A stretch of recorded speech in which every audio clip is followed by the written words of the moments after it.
Hi, my name is Chris Lueking. I'm the horticulture educator serving Bond, Clinton, Jefferson, Marion, and Washington counties.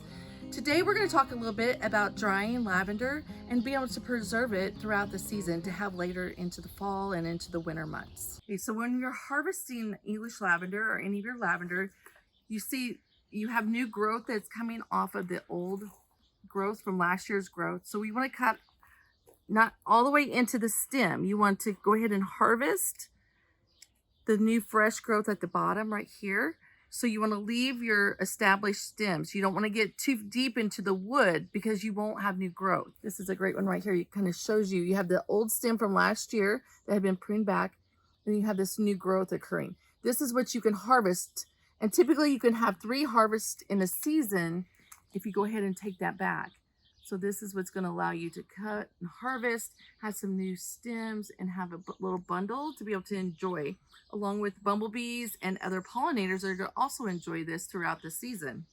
You're going to have your bundle. You're going to wrap your bundle with a rubber band.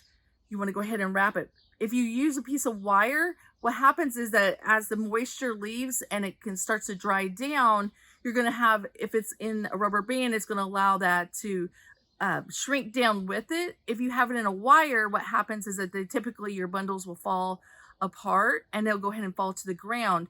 We want them to be relaxed, have the rubber band around your bundle, and then hang it with the paper clip upside down. That allows for that moisture to go ahead and continue to fall down. Your florets are going to go ahead and stay in place. They're going to keep the color and continue to dry.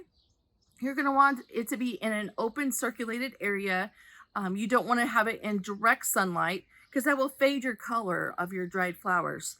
Along with that, you also want to make sure that you have it paper clipped up so it's sturdy. It can be on a line, it could be on a wire rack, but you want to allow it to hang upside down. You don't want to bunch them too close together either. You want to have the bundles moved apart and spaced apart for that airflow to kind of go around. You also want to think about when it dries, then you can either keep the bundles, you'll be able to turn them back upright because they'll be dried, but you also can use the florets and use those in satchels. You can do lots of things. This one is an English lavender that I'm hanging upside down. So this is more for fragrance. So it's a highly fragrant lavender. Some of them have more of a camphor smell to them, and those are used in more of your medicinal purposes to collect oil.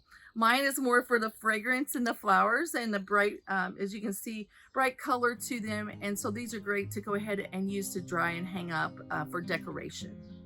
If you have any other questions, please contact us at Illinois Extension.